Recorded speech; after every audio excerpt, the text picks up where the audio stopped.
Welcome back to Northwest News. I'm Kevin Hunter with Kyle Torgerson in studio. Chris Bornstead is out today. It's Friday, March 2nd, and we have a great lineup on the broadcast here today.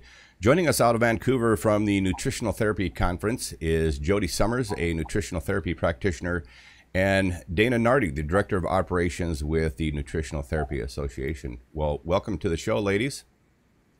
Thank you. Thank you. Dana, let's start with you. Tell us a little bit about the conference that's going on down there and how people attend. Yes, this is our 11th annual conference, and the theme this year is Live Nourished in the Mind, Body, and Soul. So we have a great lineup of speakers that'll be speaking to all three of those. And the best way to get involved in the conference is to come on down to the Hilton Vancouver. You can still purchase a ticket on site. We have full weekend pass still available if you want to come down this afternoon, and also day passes for the weekend. We have a great lineup of exhibitors as well, so people can also come down and just purchase a ticket to go to the exhibitor hall itself. And that's all here at the Hilton Vancouver in the main lobby. Very nice. So what's the cost of the day passes for the event? They range from $249, I think, for the day tomorrow, and $149, I believe, for Sunday. And the exhibitor hall pass is $50. Gotcha. Very nice. So Kyle, if you would, pop the website up there for people who want to go visit the website. It's nutritionaltherapyconference.com is the website to go to. You also have the website Nutritional Therapy Association, and that's the parent association of this conference going on, right? Yes, that is the company that is running the program this weekend, and it is a foundational approach to nutritional health. And so that is the core of what this conference is all about. Now, you have a very impressive list of speakers there. By the way, Jody, are you speaking at the event this year, or are you doing next year? What's your story? Not this year. I think we haven't planned anything for next year yet, just getting through day by day. Okay, so you're one of the practitioners from around the country that attend an event like this. I'm kind of curious, Dana, kind of your background and your involvement with the Nutritional Therapy Association. When did you get involved with the organization, and how long has this conference been running? Like, how many years have you done this? So this is our 11th annual conference. I've been involved with the company for a year as the Director of Operations, but I actually got involved as an NTP in 2014.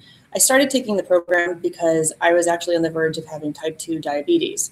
And so I was really trying to look for a way to manage my health and take care of myself without necessarily going through so many pills and Western medicine and in and out of doctors. So I really wanted to see if I could do it with food. Mm-hmm. And I took the program and was able to really kind of change a lot of my health crisis scenario just by changing the way I eat and by really specific supplementation and gaining a knowledge that far surpassed what I was kind of learning on my own. So how do you feel today after what you've learned in the last year? It's so great to work in an organization that not only is helping others, but helps the team that works with the organization themselves. I've been in events probably for about 15 years, and this is by far the first event where not only, I mean, I'm stressed, there's a lot going on, but I'm still taking care of myself because that's the environment we're in. So it's probably the healthiest event I've ever done, and it feels really good to know that that'll be the case for all the years moving forward. Well, you know, a little bit of a personal story, backstory for me is that part of the reason I was interested in what got you involved in nutritional therapy and the organization NTA is that even for myself, we talk about health and nutrition a fair bit here on the show. In fact, you notice Kyle's drinking apple cider vinegar water there on the broadcast. and we have a lot of people who ask us about this kind of stuff. Well, I'm a 17-year survivor of rheumatoid arthritis. I was diagnosed when I was 35. I'll turn 52 this year. And I tell people that it was a blessing that it happened because when they first started prescribing NSAIDs and things like that for me to take, and I realized that's going to be pretty detrimental to other organs in my body and maybe doesn't help address the pain issue at all. And then I also have a grandmother and several others in my family that have had rheumatoid arthritis, but had a grandmother that I never knew her to walk ever in my life. She was, all of her joints were frozen. She was in a wheelchair from the day I was born. That's the only way I remember her. And I started thinking about those days ahead for me, and I was going, I don't want that to be me. So apparently I need to do something different. And one of the things that I have a lot of people tell me that, you know, as they get to know me and they realize I'm 52, is they tell me, I don't think, I would have never believed that you're 52 years old. And I said, well, I think it's because I had to make a nutritional change to deal with my rheumatoid arthritis, and subsequently ended up finding a nutritional solution that actually just generates health in general. So interesting story there. Well, I really appreciate you joining us, Dana. We'll share with people. We put the link for the website here on the broadcast, and encourage people go to the website and see the speakers. There's a really, really impressive list. You guys have done a great job for the conference here this year. Thank you so much. And like I said, we're here through Sunday. We'd love to see some local people come on by.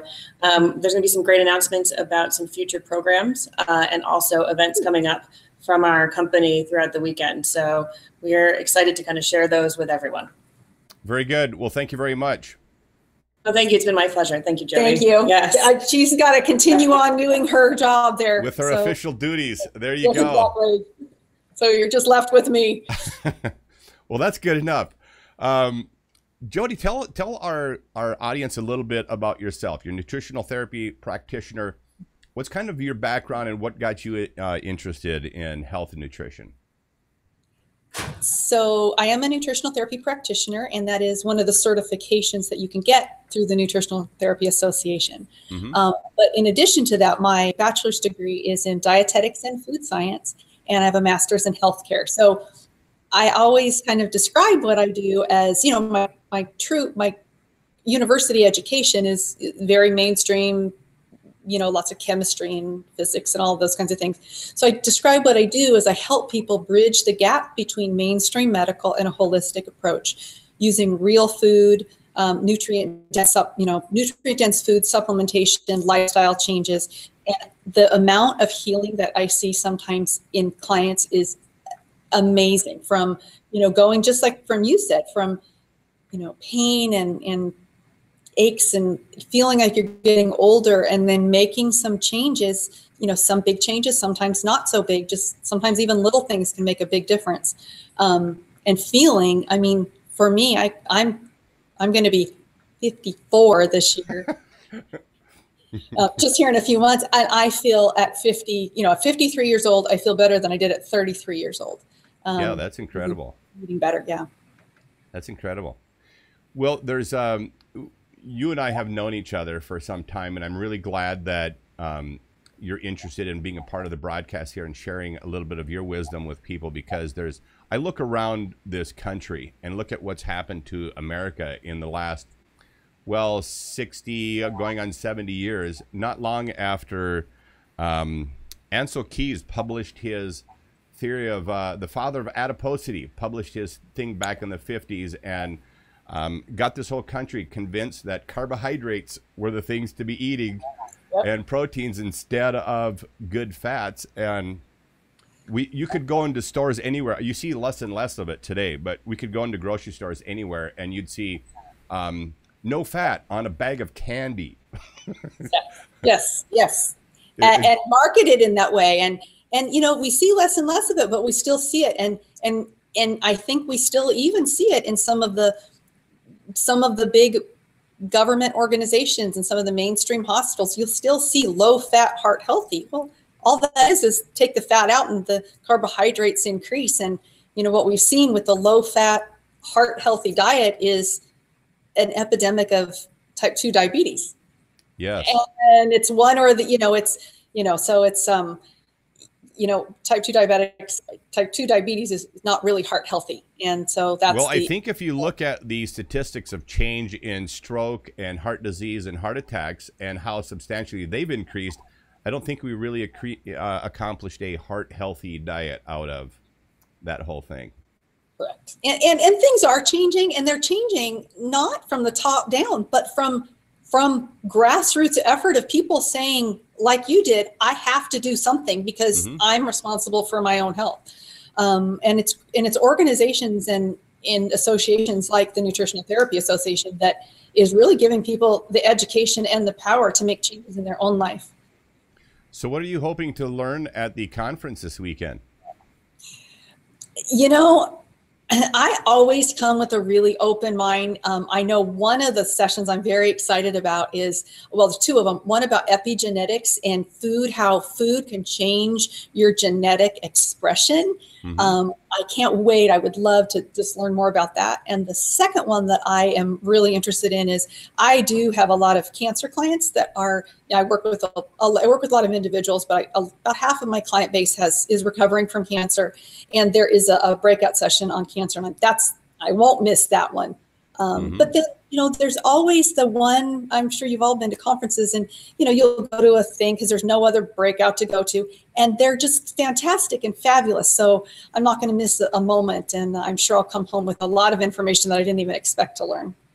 Well, when it comes to what you put in your body, a lot of people think that, well, their taste buds basically are the ones that dictate their entire health picture. And so if something tastes good, or, my favorite is, just fill in the blank, people tend to eat that and are kind of surprised or dismayed by health complications that come out of doing that. And Kyle and I were on the road the other day, and we were talking about this, and I mentioned to him that I just asked him, I says, what's the good fuel source for this car we're driving?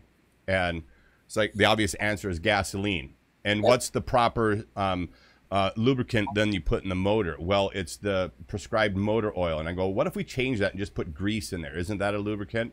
And what would happen? The car blows up. Or, since there's other things that are flammable besides gas, what if we put diesel or kerosene or lighter fluid or mineral spirits or something like that in the gas tank? Isn't it fine? And nobody would be surprised when their car blows up when they go off of the proper fuel source or the proper Correct. lubricants. And yet we're surprised when that happens to our bodies. That is the perfect example of, and I give it all the time, our bodies have nutritional tanks. Yeah. And when those drop below, they need to be filled up with nutrient dense food and mineral supplementations and all sorts of things. And when any of those little nutritional tanks fall below where they should be, there is a result of that. One of the most common low nutritional tanks in the United States is vitamin D. And we have an epidemic of vitamin D deficiency. And when you especially have up here in Washington, where it's always cloudy and rainy. And when you have vitamin D deficiency, that is one of the precursors to many, many different diseases. And so, if you want to avoid some of those different things, always make sure those nutritional tanks are full, and vitamin D is one of those. And I just randomly picked that one, but there's over 90. So I have a question for you that actually has to do with little kids. I'm curious what your thoughts are in how big a deal nutrition and proper nutrition is in the cognitive development, both mentally and physically, I guess, the development of young children growing up. And the reason why I ask this question is there's a lot of parents that, because of their busy schedules and whatever else, they give the kids Captain Crunch in the morning, and, then they're maybe getting a fried cheese sandwich, in the afternoon, and, the dinner is mac and cheese. How much difference does it make for the development, both mentally and physically, for a child when they don't get the proper nutrition, or when they do? Either approach. I'll take the don't, because that's where my mind was going when you talked about those foods. And then I'll talk about the do. I believe truly that what you feed those kids when they're growing up makes the difference of what their future is going to be like. And let me give you an example. We are seeing an epidemic of teenagers and young adults, and I'm going to go back to the kids and why this is why it really goes back to young children. But we're seeing this teenager and young adult in increasing daily and weekly and monthly anxiety and depression. And if you look at that generation, that is it's not really the first, but it's one of the first that from conception was fed a processed diet. Because this processed food and industrialized food didn't really come to everyday use as a diet for, back until the 60s and 70s. And so then this is the first generation where children before conception had what's called junk food diet. I mean, processed food diet. Mm-hmm. And we're seeing younger and younger and younger people with autoimmune, anxiety, autism, all of these, those are just the A's, allergy, ADD, ADHD, all of those things are increasing quickly and getting younger and younger. Mm-hmm. So from time of before conception, a mother who thinks she might want to get pregnant, you know, good healthy fats. I'm a new grandmother of 6 weeks. She was 6 weeks on Tuesday. Mm-hmm. And when my daughter was pregnant, she took a spore-based probiotic for good microbiome, cod liver oil, a good quality for my granddaughter's healthy brain function. Our brain is all fat. I mean, it's so rich in fats. We want to make sure that we're giving our children healthy protein, healthy fats and good quality proteins as they're growing. And again, not the putting something in their little cars, in their little bodies, which is just like a car, that is not going to benefit them. And when we see children who have been given this strong nutrition from birth and on, not only do you get better behavior, but you get healthier adults. Mm-hmm. And so I mean, that is if I didn't work with the clients that I have, my next real passion is to educate moms. And it's nobody's fault, really. I didn't know any better. This is really bad. My degree's in dietetics and food science. And what I was taught was that, oh, this isn't so bad. It's fortified, it's supplemented, but it's still not real food. Mm-hmm. And I gave my children some of that. And now I look back, I wish I could change it, but I can't. And so my passion is I would love to, young moms who are thinking about, or, young parents who are thinking about having children, to really start those kids off instead of Captain Crunch, maybe or in Pop-Tart, maybe sliced avocados with mashed banana, and something that is simple, but healthy fats, high quality proteins, and no processed sugars. Very good. I asked you the question.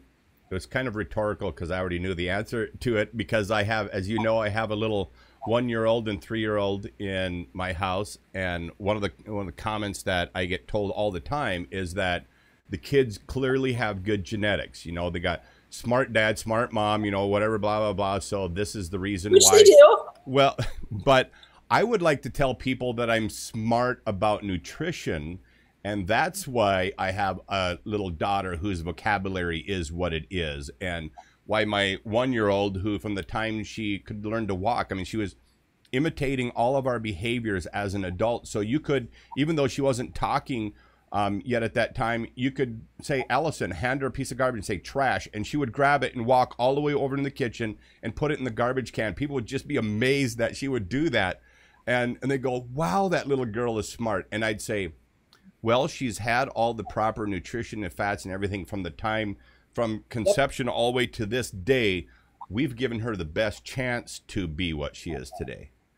And so and honestly, if you take that all the way to full adulthood, when we look at the other end, not from infant nutrition, but elderly nutrition, and we look at so many brain disorders, like Alzheimer's and Parkinson's and MS and all of those things, that is the first generation from when they were in their 20s and 30s and 40s that were on the low fat diet. And your brain, I said, is so much in fat. And if we strip all of that fat out through a low fat, high sugar diet, and that causes inflammation, and then add pharmaceutical drugs on top of it to remove the fat, we're seeing an epidemic of this first generation that has had processed food nutrition. And it's not any fault of their own. It's what was taught from, big food companies and I could go on, and I'm not going to, but healthy fats, high quality proteins, and like low glycemic, I'm not saying don't eat vegetables and things. Those are carbohydrates, but those are healthy carbohydrates with fiber, not processed sugar and refined carbs, that kind of thing. Well, how does somebody get a hold of Jody Summers? You can go to my website, which is healthkindness.com, and find me there, the information. It's, it's a small website, but yeah, and I think I'll be back if you have me. And if there's any questions or anything, I'd be happy to answer them, or heck, a specific topic. So. Well, we do actually have some questions in the comment section right now. Okay. How much fat is too much fat in a diet? That is so one of the things about the nutritional therapy group, and that we've really learned, is that every person is bio-individual. Every person has different needs, and that is why you always want to work with somebody to guide you to your own individuality. That said, there are diets that go all the way up to full keto, which is, the vast majority is fat. A lot of fat, medium protein, low carb. That's not for everybody. And so the rule is I'm not really going to even answer for a specific person, but, ketogenic diets have shown great results in some seizures with small children, and some different, what's the word I'm looking for? Symptoms of diseases. And those are positive. Again, they're not for everybody. So there's the full range, and everybody's different. So it's a very difficult, specific question. What's interesting about that, Jody, is I was years back on a low-fat diet and thinking it was a healthy diet. Shoot, I even remember getting in the freezer section, even going away from like the full cream ice creams and getting this sorbet and other things like that, thinking I was doing such good things for myself. Makes me laugh even to think about that. But anyway, sometime later when I ran into a doctor who actually told me that I needed to significantly increase the fat percentage of my diet, I did at that time. But keep in mind, I was a really low fat. So when I doubled it, I went to maybe 25% of my diet was fat content. And then years later, when I'm visiting with another doctor out of Dallas, Texas, and he's telling me, he says, well, Kevin, part of your problem is your fat is way too low in your diet. And I says, well, I doubled it already. And he goes, well, you need to double it again. And so here I'm like, okay, so I need to be like at 50%. And he goes, well, shoot for that at least 50%, maybe 70% or somewhere in that neighborhood. And he goes, you'll find your balance. So when you're talking about that everybody's a little bit different, I've learned that even in my own experience. My wife's diet is slightly different than mine. Our content of fat is slightly different, but we found our balance. And it took years, though. It wasn't an overnight situation. It isn't an overnight. And can I say one thing about fats that I don't really, if there's anything at all, when we speak of fats, we're talking healthy fats. And exactly. And again, a lot of people, and because I was taught this in school, that, canola oil is healthy. So the general rule that I will give to my clients is any oil in a plastic bottle goes through a very high processing process. Wasn't a good sentence. Very highly processed. And so any oil in a plastic bottle is generally hydrogenated or partially hydrogenated, which makes it unstable, causing inflammation and antioxidants in the body. And again, because I work with a lot of cancer clients, a lot of times that plays a role in disease. So you want to stick with stable fats that are as pure and clean as you can. So no canola, no soybean oil, no vegetable oil, corn oil, any GMO, that kind of stuff. Anything in a plastic bottle really shouldn't be, or food even that has that type of an oil in it. So if you turn it over and it says canola or hydrogenated or partially hydrogenated, those are unhealthy fats. So healthy fats are clean animal fats, egg yolk. And did you know that there is an enzyme in the yolk that is needed to process the protein in the white? So all these years when we were stripping the yolks from the whites, there was a protein that we were not getting because you need the enzyme that's in the yolk. So anyway. Interesting how the thing is, where a lot of that stuff got started from? when, you know, think about separating yolks from whites and things like that, is that for a long time, even health practitioners treated health symptoms like a pharmacist. Yep. Yes. And so they used the pharmaceutical model, saying you need this pill for high blood pressure, or this pill for low blood sugar, or this thing for high blood sugar, or what. So there was always like a thing for something. And we started separating out ingredients and things like that, even from foods. And it's just crazy. Well, one of the when you mentioned about total nutrition having everything to do with total health, my big aha moment was when Dr. Jerry Tennant was the guy who shared with me that he said your brain makes 183 neurotransmitters. All of them are made up of some same minerals, but different minerals and things like that. He goes, and then he just talked about the other nutrients that were part of the production of a neurotransmitter. But he said, if you're deficient on these things, he goes, your brain doesn't make it. Your brain is the master computer that tells your entire body how to function. Do you think you can be deficient on any of those nutrients? I was like, wow, that makes a lot of sense. So yeah. I appreciate you being with us, Jody, and really look forward to you sharing on upcoming segments. We have a number of questions that people had posted on the live stream. I'm going to forward those to you, and when we have you on next time, I'll give you an opportunity to address those questions for us, okay? That would be awesome. I look forward to it. Well, thanks for joining us again today, and we look forward to seeing you again down the road, and enjoy that conference in Vancouver. Maybe we'll see you this weekend. That sounds great. Thank you so much. Everybody have a great weekend. Okay, take care. Bye-bye. All right, everyone, that was Jody Summers. And if you would, Kyle, real quick, put the website up again for Jody so that people can see it. And Jody will be joining us on upcoming broadcasts down the road as well to talk about health and nutrition.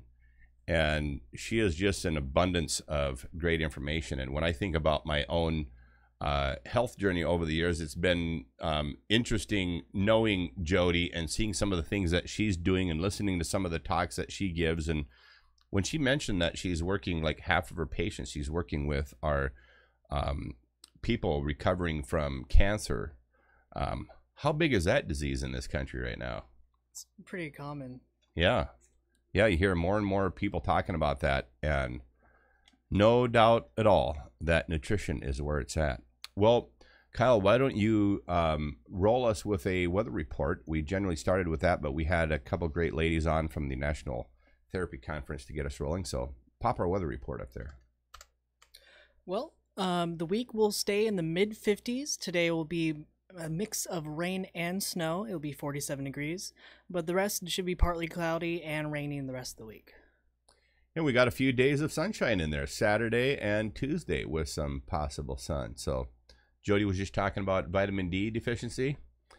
It looks like you have a few vitamin D deficient days, Sunday, Monday, Thursday, Wednesday, Thursday, Friday. Some more rain. Are we surprised? No, it's Washington. It's Washington. Well, hey, you have a time capsule that you wanted to share on Roundtable Friday here. Let's bring that bad boy up. Now, when I turned 1 year old, I had a birthday party. You can take the weather thing down, by the way. Oh, yeah. Hey, look at that. Ta-da. When I was 1 year old, I had a birthday party, and a lot of people were invited, and it was kind of weird because, you know, who'd think they'd go to a 1 year old birthday party, you know? You didn't really think a lot of people would show up, but a lot of people showed up. But the cool thing about it was when they got there, my parents asked them to bring something that either how they knew me or knew my parents or something they want to give me. And they sealed it up in this time capsule and they kept it for 17 more years. And I opened it up when I turned 18. By the way, it says February 5th, 2000, right down here on the... So Kyle was 1 in 2000. Yeah, I'm not that old. He does a great job here on the show, though. You have to agree. A lot of the changes and new features you see being added into the broadcast, all credit of Mr. Kyle Torgerson here. So great job, Kyle. Thank you. Now, one thing that I really do recommend, I believe, like, if you have a kid, you should definitely do this. I have notes and papers that are written by family members. Some of them have passed away, and I'm reading them. Of course, I was crying a lot, so I'm glad it was just me and my parents, because that'd be embarrassing, because I was just crying so much. But I got like a 5-page like essay, not really an essay, but 5-page paper from my great-grandfather and great-grandmother saying how their family came to America and how, like, what their family history was. On my great-grandmother, her father was in the, I believe, Revolutionary War, or one of the wars, and he was on the British side. I need to brush up on history. That would be the Revolutionary if it was the British side. Yeah. So he was a British soldier, but he settled here. So that's pretty cool. I wouldn't have known that if I didn't have that paper. And it's written in their handwriting, which is the cool part. Yeah. Yeah. And then I have like keepsakes. I have this piggy bank that's metal, and you have to like unscrew it just to open it up. It's really old, and I believe I'm the 4th generation to have it, and it's just been passed down. And it has notes saying who's it from and who's it. It was just amazing. It was really cool. I have like all these things, and on this time capsules, there's just pictures of me and pictures of my family members holding me. And it's just really cool. And let me read to you what my parents sent out to people on my first birthday. At my birthday party on February 5th, my mom and dad will be sealing up a time capsule for me to open up on my 18th birthday. If you'd like to contribute to it, please send or bring a 18th birthday card or a letter of how I have been involved in your life, or what your hopes and dreams are for me, or your life story. My mom and dad would greatly appreciate it. Thank you. Love, Kyle. And honestly, I can't stress how amazing this was. It's just amazing. So if you do have a kid... did you know that existed before your 18th birthday? No, not at all. I did not know at all. This was a complete surprise for me. Don, Pam, well done. So if you do have a kid, I totally recommend on doing this. This was amazing. I was crying the entire time. It took about an hour just to open everything up. I was crying for an hour. I needed to drink more water. I was just dehydrated. It was amazing. I had a great time. So please do this. It's so cool. Make a time capsule for your kid. You've given me. I never thought of doing that myself for my little one. So we'll have to come up with something along those lines. That's fabulous. Anybody have a time capsule story of your own that you'd like to share? Please do so in the thread here for today. There was a little video clip here, and if I can send this to you, there's some really funny things that happen. And the intention of our show here today, beyond our nutritional people who were great, by the way, what did you learn something from Jody and from Dana today, Kyle? Well, I've never really been into the nutritional side and stuff, and with the new year coming on, with the keto diet that I'm now on, thanks to you, I'm kind of looking more into it, and I feel like I don't know a lot more, so I need to research a lot more. But I just kind of realized I don't know as much as I thought I did. So how important do you think is the fuel into the body source from your what now, 19? I am 19, yes. 19 years old. So how important do you see nutrition as being to you as based on some of the things that Jody had to share? I feel like I should start early. So I get the benefits later in life. I do know that, the fuel in your body, it does affect you. I know when I was in marching band, and we just have days where we're just on the field marching, it was like 90-degree weather, and you're wearing wool because marching band, it keeps you really hot in the summer and keeps you really cold in the winter. There's no in between. I love it. Keeps you cold in the winter. And it's like something opens up, so there's so much breeze in the winter, and you want that breeze in the summer, but it never happens. And Mr. Hartley would always tell us, eat something good. Stay away from caffeine. Stay away from soda. Don't do any fast food. Eat something really good beforehand. Of course, being a teenager, you completely ignore it, and then you completely regret it during the march, during the parade. So I kind of did realize that back then. I wish I knew a lot more than I did now. So, yeah. You know, what's funny is in the recent decades how supposedly smart and intelligent people have become about health and nutrition. And I noticed my wife Stephanie had posted a comment saying that, yeah, uncles and aunts from years ago that lived to age 90 and beyond, pretty incredible that they were eating, you know, home cooking and, you know, good fats when we're talking about good fats earlier, but eating that kind of diet, and look at the difference it made for them. I think most of the members of like my wife's family who grew up on garden foods and deer, venison, they raised their own beef, all of that, but they were eating that kind of country homegrown diet. And yeah, most of that family has lived well into their 90s. The one place that, now I stayed on a commune, I'm pretty sure I talked about it on air sometime, but I stayed on a commune for a week, and a commune is basically an intentional living space where people can go out in the country and they just completely live off the land. There's no electricity, there's no water. Well, there is electricity and water from solar panels, but it's not on the grid. And there's no cell service, so you're just on there, you're growing food. It's really cool. I recommend for like at least anyone to do it. It's honestly a really cool thing. I've never felt as good then as I ever had. I grew vegetables, I dug them up, and I ate them. I've never felt so good as I did then. For breakfast, I had grapes picked off the vine. We had green grapes, purple grapes, all the grapes. Do you know grapes have seeds? I didn't know that. But grapes do. They're really crunchy.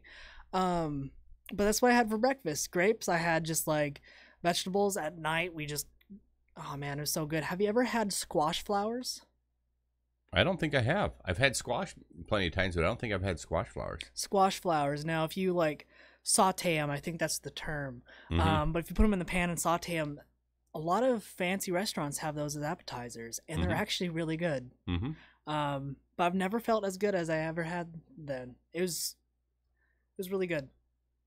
So nutrition definitely has an effect even on a youngster like Kyle here. Well, I want to move on to another subject. You know, we've had all this conversation about fake news, and everybody's aware of that. I think mainstream media would like the fake news title to just go away because obviously much of that is aimed at them.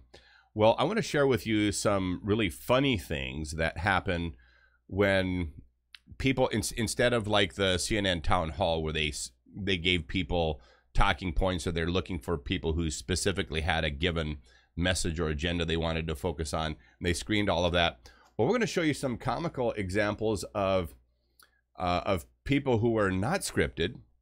There were no talking points given to these people, and somebody turned a camera on and said, hey, share your thoughts on what's going on in this news. So Kyle, you have this video clip on. If you would go to 320, the 320 mark, and before Kyle plays that, I do have something to say though. Okay, so before he shares that, or before he plays that, I want to share with you that the first one you're going to hear, this guy, I just totally love this down south hillbilly comments this guy makes. This is just awesome. And then immediately following this gentleman's comments, there's a young girl that they bring on the camera, and she's talking about her dad, her dad was a pro athlete and a pro surfer, I believe. And so she's talking about her surfing, and they start asking her, you know, hey, there must be a great influence, you know, having your dad who's an athlete around you. And just hear what she has to say. It's just hilarious. So go ahead and what you had to offer, and then let's play this video. Now, this is very important. I forgot one major detail. This is what the size of popcorn tins used to be. They're huge. Now they're like so very small, you know, but they used to be huge, and they used to be just filled. Now, that is the very important information I had to share. You could still get a popcorn tin of that size, but they are a lot more rare than they used to be. Yeah, now they come in like little sealed bags inside, so you get like less than it used to be. Yep. But yeah. Back in the good old days, 19 years ago. Or 18 years ago, I guess, would be appropriate, because that was for your 1-year birthday. All right, so let's share this video of what happens when you turn on the camera and you're not trying to script anything anybody has to say. Here's some of the humor that we've witnessed in the news over the years. Go ahead. Well, I just had got done feeding my chickens, watering them and stuff, and I walked back to my house there to get my phone so I could play a video game on it. And all of a sudden, I heard a big boom. I looked back out my door, and the electric pole fell, and the lines were falling, and the geotacker was sideways into the fence. And there's a guy come out screaming and squalling, and running around about like a chicken with his head cut off. But I told him he need to get out of that water. But say I didn't know he was getting eat up by bees. I thought he was just high. That girl in that little bikini, she had a little red dot over here. Think they learned their lesson? I'd say by today they are. If they feel like my leg feels, I'd say they're learning. What does your dad and whatnot think about all of this? Because I'm sure that he's an athlete. Is he an athlete, your dad? Yeah, my dad was an athlete, but now he's pretty fat. he used to eat like 2 liters of ice cream every single night, like of those Murray salted caramel ones. And then he used to get really angry at Mum because Mum didn't always buy it for him. Yeah. But when Dad got really angry, Mum started buying it for him all the time. Yeah. And then he had to suck his gut in for photos. It was really funny. I know, he's flat. How fat's your dad now? But Dad, he's actually lost 20 kilograms since Christmas. Yeah. Because he's seen me eating so healthy because I've been inspired by Sally. Yeah. So now he's just eating cucumbers. And so he was like 105 since Christmas, and now he's like 81. Wow. How did it happen? Yeah, okay, you know, we had a few odd man rushes. This next video clip that's on this same clip is this hockey player who keeps saying, and something like that, and everything like that, and everything like that. Every sentence or like every fifth word is and everything like that. It's hilarious. But anyway, so those are some of the funny things that happen in the news when you're not trying to script things and they're actually getting honest comments from people. That little girl, her response on Dad's, priceless. You know, if your girl gets on the news, think about what she might be saying about you, dads. That was classic. Well, do we have anything else on the local events calendar? I wanted to share is that there is an event coming up on Saturday, March 17th. It's called Shamrock Saturday here in Longview. And you're going to see a lot of green. So bring your green to downtown Longview for Shamrock Saturday. That's March 17th. It happens to be St. Patty's Day by coincidence as well. So that's hence the Shamrock Saturday. You got anything else you wanted to share local? No, not really. No. All right. Well, thanks for joining us here on Northwest Digital News. That concludes our broadcast for today. Until next time, take care.